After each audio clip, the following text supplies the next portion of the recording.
This is not an action camera. In fact, it's almost the opposite. This is the Reolink Argus MagiCam, and it might be one of the easiest security cameras you'll ever install. No drilling if you don't want to, and no running wires if you use it on batteries. And if you have the right surface, you can literally just snap it into place. But this creates the real question. Is magnetic mounting the smartest thing Reolink could have done? Or the biggest weakness of the entire camera? Because if it was this easy for me to move, I need to know if it's too easy for someone else to remove. So in this review, I'm focusing on three things. First, is it actually easy to install as it looks? Second, is the magnetic mount secure enough to trust? And third, are the video alerts and local recording good enough for real security? By the end, I'll tell you exactly who this camera makes sense for, who should skip it, and whether I would actually use it outside. Now, this is the part that makes the MagiCam interesting. It just snaps right into place on the refrigerator. A server rack, toolbox, temporary indoor camera, and then back outside. Instead of committing to one permanent camera angle, you can just move this around and test different spots in seconds. That is the promise. Easy security without turning a simple camera install into a weekend project. But the same thing that makes it convenient also creates the obvious question. If it's this easy to move around, is it too easy for someone else to remove it? If you already know that this is the kind of camera that you've been looking for, I'll have the affiliate link in the description and the pinned comment. It doesn't cost you anything extra, and I may receive a small commission. Also, be sure to use ShinyTech5 to get 5% off your order. But before you buy, keep watching, because there are three things that could completely change whether this camera makes sense for you: the magnet, the battery mode, and the real footage. Now, quick disclosure, Reolink sent over the single camera sample for this review. They sent me the camera, but I will still show you its strengths and weaknesses as I use this camera. Also, Reolink provided a comparison grid against other entry-level cameras. Anything that comes from Reolink's materials is a manufacturer's claim until I can verify it in real life. And right now, I do not have the compared cameras they list to verify anything side by side. Now, the basic idea is simple. Instead of permanently installing a security camera in one place, this is meant to be something you can quickly place, move, and reuse. Reolink's positioning is basically snap it, move it, and create a new monitoring point whenever you need one. That sounds perfect for renters, temporary setups, RVs, camping, garages, side gates, sheds, server racks, storage areas, and indoor areas where you just want a camera without making the install complicated. But the final verdict depends on whether the convenience is worth the trade-offs. Before we set it up, here's what's in the box. You got the camera, pamphlets, the template sticker, the Reolink surveillance sticker, the magnetic mount, anchors and screws, USB cable, magnetic mount, and even some batteries to get you started. Now, before we can use the camera, we just need two simple things. We need a high endurance microSD card and some batteries. And these are just standard AA's. We just turn this over, push this down, and that lifts up. Now we just take the memory card and push it right in until you hear it click. There we go. And then some batteries. And these are standard batteries that are lithium. Now we put the back on, at the bottom first, push it down, and slide this back up. And now it's sealed.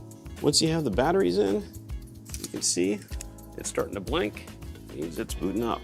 Now let's set this up on our phone. Now to set this up, all you do is scan the QR code on the bottom of the camera. We will configure this via Wi-Fi. We already put in the microSD card. It's battery power, or you can do wired power. The light is flashing red, so check that box, hit next, put in your password, and then we point the camera at the QR code. There we go. So I heard the voice prompt, and I'll hit next. And I guess it'll keep telling you. Give it a password, and here I'm going to keep illegal login lockout enabled, and that prevents others from just trying to guess your password an unlimited amount of times. It will lock them out if they keep trying. Hit next, and then we'll give it a name, and we'll do smart power mode just so it'll be more energy efficient. We'll format the SD card, firm it, and it tells you what to avoid. So basically, for it to be energy efficient, you don't want to put it somewhere that something's always going to be moving, like a fan, or just somewhere that there's tons of traffic, because it'll drain it fast. Next. And here, you can sign up for an extra 6-month warranty if you like. You just tell them where you purchased it from and claim it. Now that we're done setting it up in the software, let's try out this camera. Now it is giving you some installation steps, but this thing is super simple, so I'm not sure that you need that. But either way, it does walk you through it. I'm just going to skip this. So now we have this recording. Let's check out some of the options. So here you can see they are non-rechargeable lithium batteries, and then the type of mode that you have it set as. And I'm going to allow this to be able to gather telemetry for up to 4 weeks. So you can come in and set stuff here for the display. You can change the stream information here. So we got 1920 by 1080 at 15 frames per second, and it's not letting me change anything.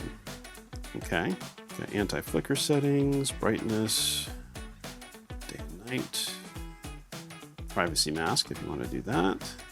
And if you wanted, there's even the show motion boxes here.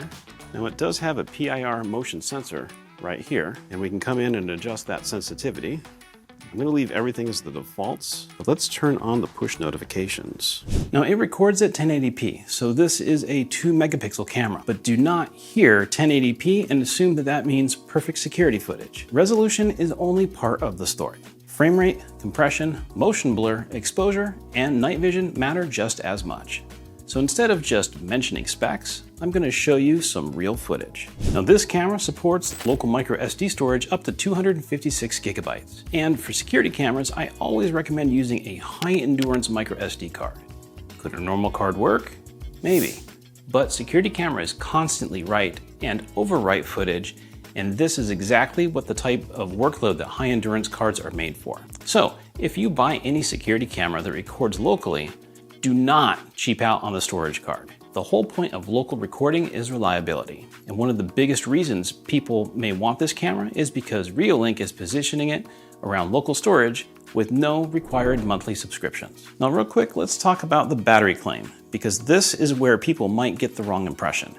Reolink says up to 9 months of battery life. But the documentation says that with 2 AA lithium batteries and about 5 minutes of recording per day, and all-day standby, that it can last to up to 9 months. This does not mean that they're promising a 9-month battery life in any type of installation scenario. If you put it on a quiet side yard, battery life might be great. If you put it by a busy front door with constant motion, use live view and alerts, this is a totally different test. So I'm treating battery life as a real-world question, not a marketing guarantee. The other important detail is that these are AA lithium batteries, not just whatever random AA batteries that you have in a drawer. Reolink's own notes say other battery types may reduce the performance. Now I did install this camera running on batteries in the busiest room in the house with 4 people and pets. It was getting triggered all the time and recording way more than average.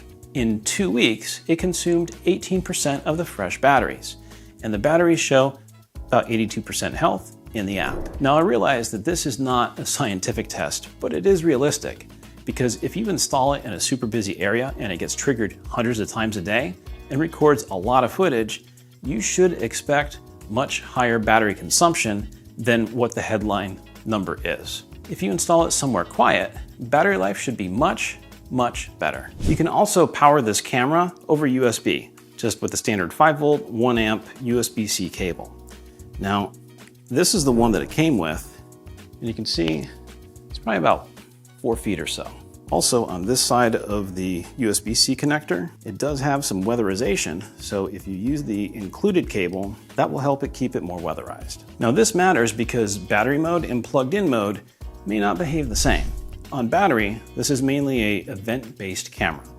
Reolink says 24/7 recording is available with direct power. Now the MagiCam is fully compatible with the Reolink Home Hub series. When paired, the Home Hub acts as a central location to manage the camera and store motion-triggered footage locally without any cloud subscription fees. There's one major caveat while using the MagiCam, as it can't support 24/7 continuous recording when plugged into a USB power source. The continuous recording will only save to the camera's internal microSD card and cannot be streamed or recorded to the Reolink Home Hub series. The hub is strictly reserved for motion-triggered events. I don't know if a future firmware update could unlock 24/7 recording to a Home Hub, So just so you know, this is how it behaves currently. Now, during my testing, I noticed something, but at first I thought maybe I had a bad power adapter. When using USB for power, I noticed if I was using a USB-C to USB-C cable, it would not power on. However, if I used a regular USB-A to USB-C, then it just worked fine. Now also, I read when on batteries the FPS is capped at 15, but on USB power, it's supposed to support up to 20 FPS. However, I couldn't change the frame rate on either, so hopefully a firmware update will address this issue on my demo unit.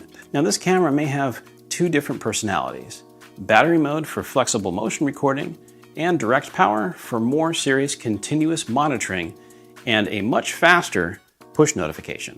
It's just something to consider to determine if it is a good fit for you. Now this is the kind of install that makes the MagiCam instantly make sense. If you have a metal surface, there's almost no setup.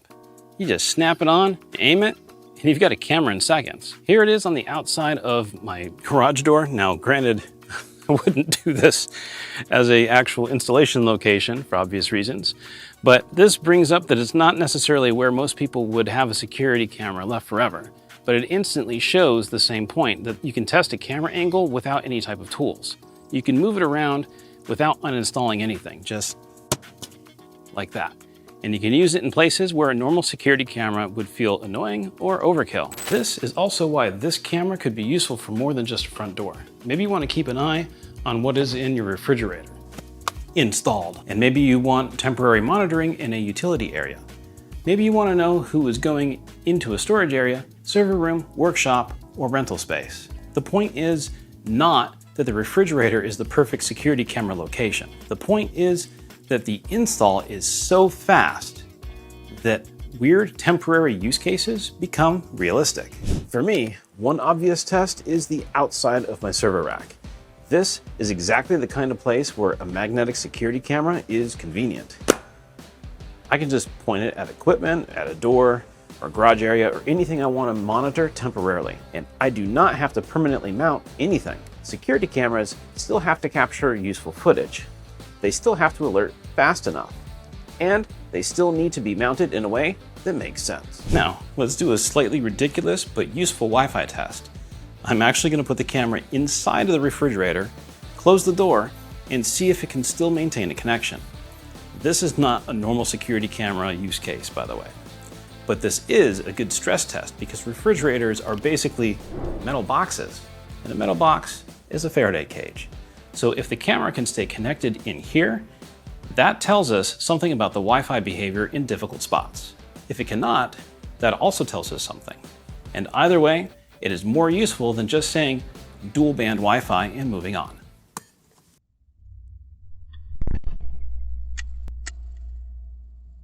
So this is connected inside of my refrigerator. So it is maintaining a connection, and that is pretty impressive. Now, who drank the rest of the milk last night? The magnetic mount is either the best feature or the biggest compromise. For convenience, it already makes sense. But for security, I need to know how much I trust it. Would I use it on a refrigerator, server rack, garage shelf, or temporary setup? That sounds like the perfect use case for myself. Would I put it outside at eye level where someone can just grab it? No way. This does not mean that the design is bad. It just means placement matters. Technically, a wired camera could be ripped off a wall if it was mounted at eye level as well too. Now this is where I would not mount it. If someone can just casually walk up and remove the camera, that defeats part of the purpose. The magnet does not require massive force to remove. That is part of the design. It's meant to be easy to move. So if you use the magnetic mount outside or just stick it to something, I would want it high enough that a casual grab and go theft is less probable. But also realize that with 1080p resolution, mounting it too far away may not provide the detail that you want. So there is a balance. High enough that it's harder to grab, but then close enough that the footage is still useful. But there's one other thing that many people might not think of to get it closer. You could hide it in plain sight inside of something like a planner that has a hole cut out for the camera to see through. Now for an outdoor test, I'm going to mount it to a tree using the magnetic base and snap the camera into place. This is not because the tree is the only place you should mount it. It just gives you a realistic outdoor stress test. The camera is small, the mount is easy, and should barely take any time to install. And if this works, show how quickly you can create a temporary outdoor mounting point. But again, I would mount it high enough that someone can't just jump up and grab it. Convenience is great, but security still requires smart placement. So I will install it at a height that I can't reach it by jumping, and I'm 6 foot 3 inches tall. Now real quick before I install this, you can see here, there are these little rubber pieces, and you gotta pull these out so you can access where the screws go inside here. So to get these out, I'm gonna take the screw that came with it and push this from the other side. And there we go. And we just repeat it for the other one. Now because this is a completely uneven surface, just drill right through the mount itself. And then I'll take one of the screws, put that through, and then I'll start to screw it in just manually by hand. I'll drill the other hole and manually tighten it just a little bit. Now screw it in. And now all we do is take the camera and mount it. And now we can see that it's mounted right from the tree. And because I want to know how much I can trust the magnet, I'm going to do a leaf blower test. Now this is not a scientific wind tunnel test. This is a practical stress test. If a gust of air, vibration, or outdoor movement can knock the camera loose, that matters. If it stays on, then that tells me the magnet is strong enough for at least some realistic outdoor scenarios. Again, this does not make it theft-proof. It just tells us whether the magnet feels strong enough for practical use. Let's check it out.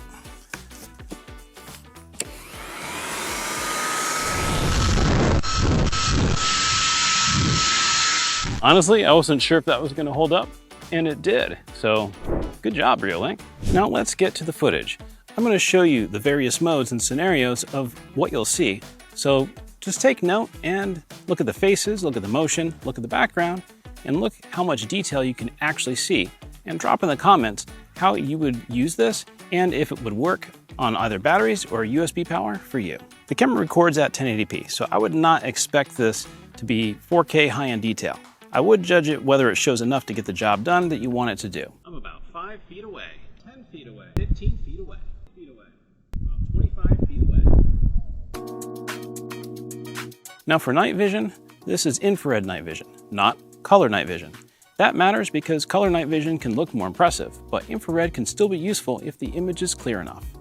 So here is some raw night footage, and the question is not just can I see something? The question is, can it show enough detail to matter? Can you tell a person is there? Can you recognize what is happening? Does motion blur ruin the useful detail? Here is the raw night footage.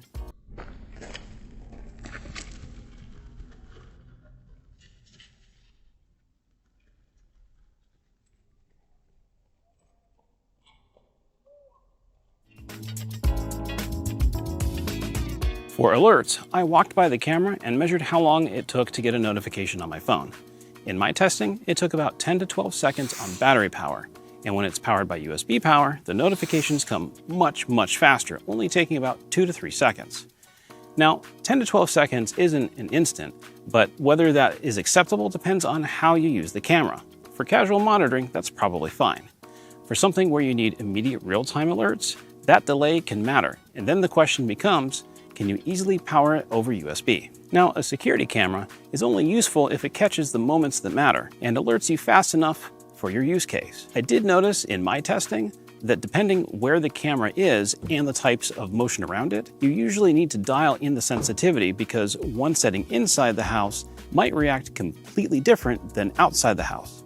So once you get it, you want to test it and then make the sensitivity changes and retest it to your liking. The same goes with any other camera, but because I'm moving it around a whole lot during my testing, I find myself going into the settings, making a change, and then testing it over and over until it's accurate as it can be without having too many false positives. Remember, if this thing is running on battery, then if it is ultra sensitive and picking up trees blowing in the wind, it will use up the battery much faster. So it's about finding the right balance. Now just to show you how good this is for light sensitivity, on my main camera with a professional f2.8 lens, full frame, it's pretty dark. We'll have to take a look on the footage directly from the camera instead of the screen recording from my phone to see how good it looks. And you can see me walking around. So how does this do with some action?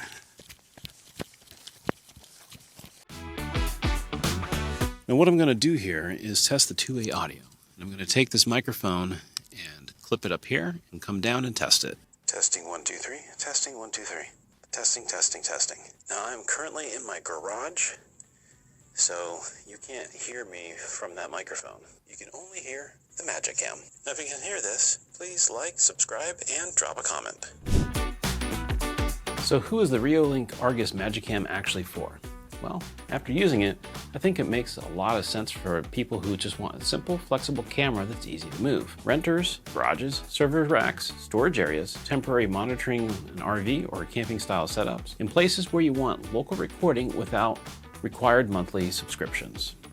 I would not treat the magnetic mount as theft-proof if somebody can easily reach it. I would not mount it low outside where someone can just come up and grab it. And I would not buy a 1080p battery camera expecting it to perform like a high-end 4K security camera either. The biggest advantages are it is extremely simple to set up and super small, so you can hide it in plain sight. People might not even notice it. The biggest trade-off is the delay in the alerts, but only when it's being powered by the batteries. USB power makes this respond very quickly, and because it does look kind of like an action camera, if you had it sitting on a table, for example, somebody might be tempted to take it. Now, if that happens, hopefully you have it connected to a home hub so you can see who the culprit was. So my final answer is this. If you want a 1080p tiny battery powered or USB powered portable surveillance camera with near endless mounting scenarios, this might be the perfect camera for you. But if you need higher resolution or have it physically screwed directly onto a roof, wall, or tree, you should probably look at their other solar and battery powered cameras because